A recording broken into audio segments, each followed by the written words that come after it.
హైదరాబాద్ లో drugs mafia పైన పోలీసుల ఉక్కుపాదం మోపుతోంది. ఈగల్ టీమ్స్ వరుస దాడులు నిర్వహిస్తూ మాఫియా పైన కట్టుదిట్టమైన చర్యలు తీసుకుంటోంది. ఇటీవల కొండాపూర్లోని ఓ పబ్లో జరిగిన ఘటన సంచలనంగా మారగా మళ్లీ మరో డ్రగ్ పార్టీని గోల్కొండలో ఈగల్ టీం అధికారులు బట్టబయలు చేశారు. రాష్ట్రంతో పాటు హైదరాబాద్ ను డ్రగ్స్ ఫ్రీ సిటీగా మార్చాలని ప్రభుత్వం సంకల్పించింది. ఇందుకోసం Telangana narcotic bureau eagle team దూకుడు పెంచింది.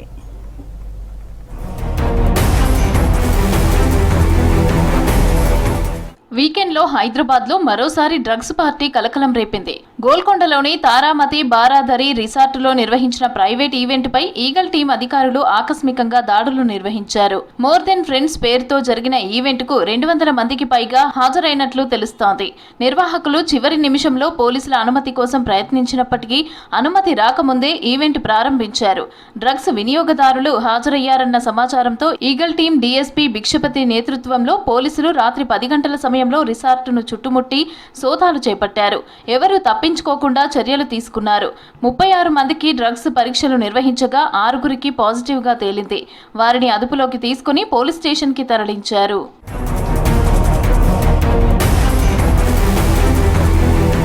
డ్రగ్స్ పాజిటివ్ గా తేలిన వారిలో పరం సి నిహార్, ఆషి, యోగేశ్వర్, అబ్దుల్ సర్వార్, జాసన్ ఉన్నట్లు తెలిపారు పోలీసులు. డ్రగ్స్ పై ఎలాంటి రాజీ పడే ప్రసక్తే ఉండదన్నారు.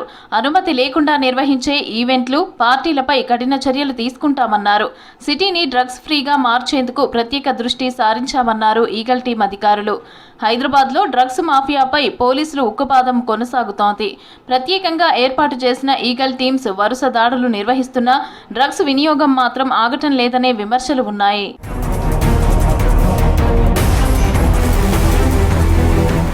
పబ్లు, ఫామ్ హౌస్లు, ప్రైవేట్ ఈవెంట్ల పేరుతో డ్రగ్స్ వినియోగం కొనసాగుతూనే ఉందనే ఆరోపణలు ఉన్నాయి. తాజాగా కొండాపూర్లోని క్వాక్ ఎరీనా పబ్లో నిర్వహించిన ఈవెంట్పై ఈగల్ టీం అధికారులు, గచ్చిబౌలి పోలీసులు దాడులు చేశారు. మొత్తం 64 మందిని అదుపులోకి తీసుకుని పరీక్షలు నిర్వహించగా 8 మందికి డ్రగ్స్ పాజిటివ్ గా తేలింది. డ్రగ్స్ తీసుకున్న వారిలో ఏపీ క్యాడర్ కి చెందిన ఒక మహిళా ఐఏఎస్ కుమారుడు కూడా ఉన్నట్లు పోలీసులు గుర్తించారు.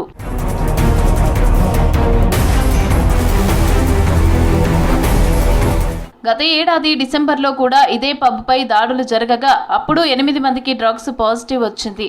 5 నెలల్లో 2 సార్లు ఒకే పబ్లో డ్రగ్స్ వినియోగం బయటపడటం చర్చనీయాంశంగా మారింది. కొన్ని పబ్లలో పాశ్చాత్య సంస్కృతి పేరిట అశ్లీల నృత్యాలు, డ్రగ్స్ వినియోగం జరుగుతున్నట్లు ఆరోపణలు ఉన్నాయి. డ్రగ్స్ నియంత్రణ కోసం పోలీసులు వీకెండ్ స్పెషల్ డ్రైవ్స్ చేపట్టినా అవి కొద్ది రోజులకు మాత్రమే పరిమితమవుతున్నాయనే విమర్శలు వినిపిస్తున్నాయి. నిబంధనలను ఉల్లంఘిస్తూ పబ్లు అర్ధరాత్రి తర్వాత కూడా నడుస్తున్నట్లు తెలుస్తోంది.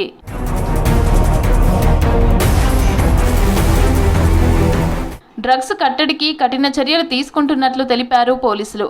పబ్లు, ఈవెంట్లపై నిఘా పెట్టామన్నారు. నిబంధనలు ఉల్లంఘించిన వారిపై చర్యలు తీసుకుంటామని హెచ్చరించారు ఈగల్ టీం అధికారులు.